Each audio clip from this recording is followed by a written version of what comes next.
Good morning, gang. Happy Friday.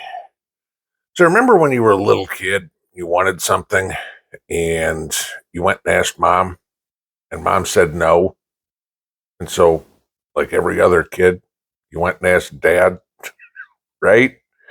And the answer we usually got was go ask your mother, or what did your mother say? We thought we were smarter. Didn't work out that way. Seems to be pretty much the logic that the left is using right now. It's like, the hell with it. We'll just keep asking until we can get what we want. So last night we got the latest salvo in the "we don't want Trump to be president, we know we can't beat him" saga. The Maine Secretary of State, Shenna Bellows, decided to remove Trump from the Maine ballot. Interesting. I'll give you a little bit on this. First off, in Maine, the Secretary of State isn't even an elected position. They're appointed by the state legislature. So Mainers didn't even get a say in the matter as to who made this decision. Okay. This was decided by other elected officials. But the funny part that I see in all of this is the overreach of these appointees. The Secretary of State is not a judge, or a justice for that matter. This one in particular does not have sufficient legal training constitutionally to make a decision like this. But yet they get on their high horse and start screaming 14th Amendment, 14th Amendment, 14th Amendment, right? We all know. Oh, Section 3 says anybody that took part in an insurrection against the United States or engaged in insurrection, okay, as the Constitution puts it, is prohibited from holding office. Now, I want to remind everybody of something here. Trump has never been convicted of insurrection. Matter of fact, Trump has never even been charged with insurrection. Okay. So to put it in words that we could relate, basically what they're doing is saying to him, like they'd say to you, cop shows up at your door, Mr. Jones, put your hands behind your back, we're taking you to prison. Prison? What the hell did I do? That doesn't matter. We think you murdered somebody. We're not going to charge you with it. We're not going to try you in the murder case. We just decided you're guilty, and we're going to put you in prison. Kind of like what they did to all the J6 protesters. Okay? They're trying to push this further with Trump. Okay? Now, you tie this to the J6 protesters too. Originally the first people put in jail were the ones who actually were in the Capitol building. The peaceful protest, okay? The one that wasn't a kind of a peaceful protest, it was a peaceful protest. Remember, the only one that got killed was by a cop shooting Ashley Babbitt. The damage that was done was minimal at best. I mean, didn't burn down the Capitol. They didn't have the police weren't told to stand down and let the people keep throwing rocks and bricks through windows. That would be Portland. Okay. But back to Trump. Okay. So they're going all over this 14th Amendment, right? That, he engaged in insurrection. Well, like I said, he hasn't been charged. He hasn't been convicted. Because the thing that the Colorado State Supreme Court has violated, the thing that the Maine Secretary of State has now violated, is Trump's Sixth Amendment rights, which includes the Confrontation Clause, which says that everybody has a right to face their accuser and make them prove what they're charging them with. Of course, first they have to charge him. So they're doing an end run. The funny part about this is the exact 14th Amendment that they are using to persecute Trump, not prosecute, persecute, okay, says that the right to confrontation in the Sixth Amendment applies not only to the federal government, but also to the state governments. So before, and again, I'm not a lawyer, but I'm not an idiot either, okay, before they can convict him or penalize him for the transgressions they are accusing him from, he has to be charged and he has a right to prove his innocence. And in the media, he has. You can find all the tweets he said telling everybody to go home, telling everybody not to riot, in the speech making a mile away or whatever it was. He told everybody not to get violent, and they didn't. Okay, they had a right to protest. The fact that a bunch of pussies in Congress were, oh my God, I'm terrified, AOC, my life was at stake. You weren't even there, okay, is immaterial. You look at the law, and it is abundantly clear, and this is why I have no doubt in my mind whatsoever the Supreme Court is going to overturn this, okay, the Colorado decision, and they will squash what the Maine Secretary of State has now said, because they'll follow the law. The other interesting part that you get into this is both the Colorado State Supreme Court and the Maine Secretary of State stayed their decisions until it can be heard by a higher authority. If you're so confident in what you said, why aren't you implementing it? Mr. Jones, you're guilty of murder until somebody else looks at it. Really? Then I guess you're not the final decision maker. Okay? You know, I want to go buy a house from somebody or a car or whatever, and I've got to negotiate the price. I don't want to talk to his secretary. I want to talk to the guy who can say yes or no. Same concept. Okay. But this is what we've gotten into. We have, in both cases now, unelected people making the decision on what you can do. Again, remember, the Colorado State Supreme Court justices are all appointees. People didn't get to vote for them.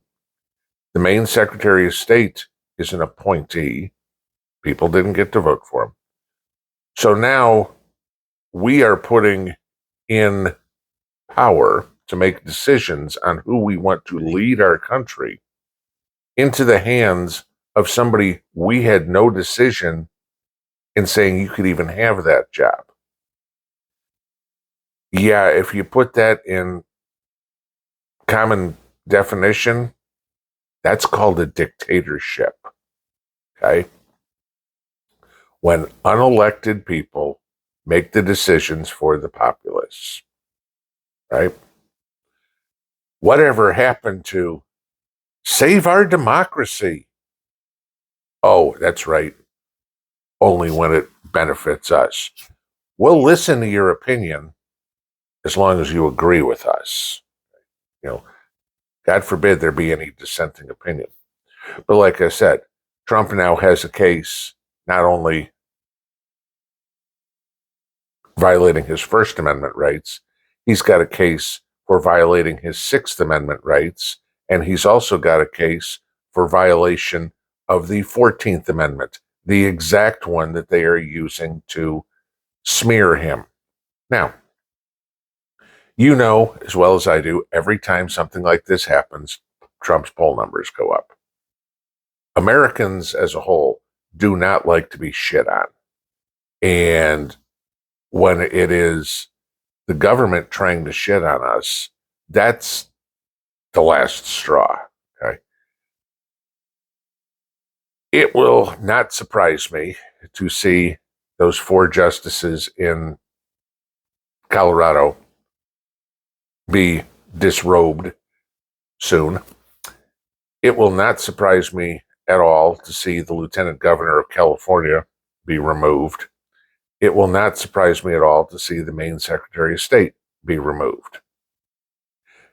I joked about it last week about the congressmen that want to remove Biden from the ballots in Arizona, in Georgia, and Pennsylvania. I don't want to see that happen. Okay. Our elected officials need to be selected and elected by us, by the people, by the collective of all of our decisions. And not one person should not, or 4 people, should not have that decision whatsoever to choose who I can and cannot vote for. You know, I told you guys, I don't care if they don't put Trump on the ballot here, I'll write his name in. And then a lot of you guys said there's some state constitutions that won't count write-in votes. Okay. That's bullshit. The interesting part is with all of this is, are they trying to federalize our elections, change the Constitution? Okay. If you think about this, how many times have we heard from Hillary Clinton, I won the popular vote. I won the popular vote. And they screamed at, oh, the Electoral College is outdated. We shouldn't use it anymore. It should be just the popular vote, right?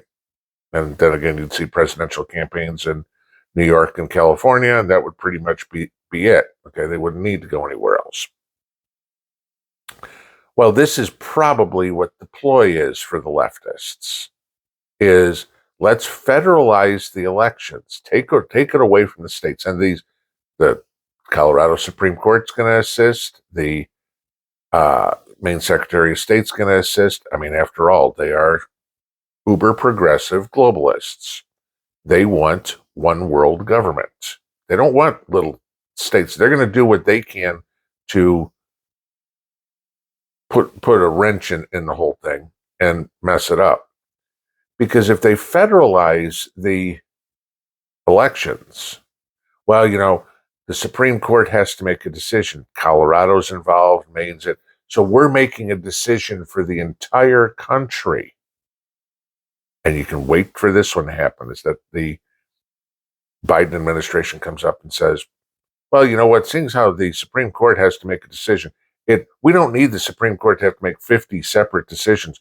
We're just going to federalize everything. And then they will take it to popular vote. And at that point, you live in Wyoming, your vote doesn't matter. You live in Nebraska, your vote doesn't matter. You live in Mississippi, your vote doesn't matter. Because at that point, our elected officials would be chosen by the people in the big cities. And oh, do I need to remind you what color the big cities are? This is bigger than Trump, guys. Trump is, as he put it the one way, they're not coming after me, they're coming after you. I'm just standing in the way. That's it. Trump is the poster child. He's the face of the movement that they're going against. The left isn't against Trump. They are against every one of us. They don't want us to have a voice. That's it. Trump doesn't mean anything. If Trump wins, he's got 4 years. It's not like he can run any more than that. He gets 4 years. And then he's done. End of story, the end, no more. That's it. Do you think they're going to stop after that? You see the media all the time lately hyping Nikki Haley. I mean, I love this bullshit poll. Nikki Haley's only 4% behind Donald Trump in New Hampshire. Bullshit. And even if she was, whoop the effing do. Because Trump's now got 70% of the Republican vote. I think Haley's at like 6, or something like that. I mean, she's not going to get, but God knows Trump's going to pick Nikki Haley. No, he's not. Nikki Haley has a chance. No, she doesn't. Okay. In 10 months, Nikki Haley's political career is over. Okay. Forever. Thank God. I think Ron DeSantis has finally figured out that he has no chance, and maybe I better concentrate on Florida. Ramaswamy, of course, he is positioning himself for either VP or a cabinet position. Chris Christie is just looking for the next buffet. That's it. But this is what we need to pay attention to, is that they are trying to take our rights away and think of how they painted the picture on this, okay? MAGA Republicans, they're pigeonholing us. They're lumping us all together. And they want to get that whole lump and say, okay, we're taking this whole thing and throwing it out. Donald Trump just happens to be the face on the front of it. Is he a savior? No. Okay. I mean, again, I'll quote Dan Bongino. Republicans aren't the solution, but Democrats are the problem. That's the thing. We need to stand up, stand together, and realize this is bigger than going after Donald Trump. This is the political machine, the deep state, going after us, trying to take our rights away, not his rights, our rights away. Because I don't care if it's Donald Trump or if it's Mickey Mouse. Okay? I'm not voting for the man as a person. I'm voting for the man because I like his vision and I like his policy. I like how he runs things. That's what I want. And I don't care if it's him or whoever else. If somebody else came in and had the exact same vision and did the exact same things, they'd get my vote. Simple as that. Okay? That's why, again, I think we're going to wind up having a split of the conservative party into Republicans, which is basically Democrat light, and MAGA, which is actually your conservative party. And that will be the force to be reckoned with. Give it 10 years and the traditional Republican Party we have now is dead. Okay. You're not too many warmongers, too many rhinos that the older generation doesn't care for, the younger generations don't care for, and they're grasping at straws for whatever. I mean, come on, Nikki Haley, really? That's the most qualified that you got. Yikes. But just remember that when you see all these stories today, because it'll be all over the news, of course, talking about Maine did it, blah, blah, blah, blah, blah. Maine's one that actually could hurt Trump. Colorado, no chance of winning Colorado. Okay. Maine, there's electoral votes that Trump could lose if they pull him off the ballot. The deal is he won't be pulled off the ballot, but the Secretary of State won't be around to count the ballots, because her ruling should be enough for the people of Maine to demand her resignation. Pinball out.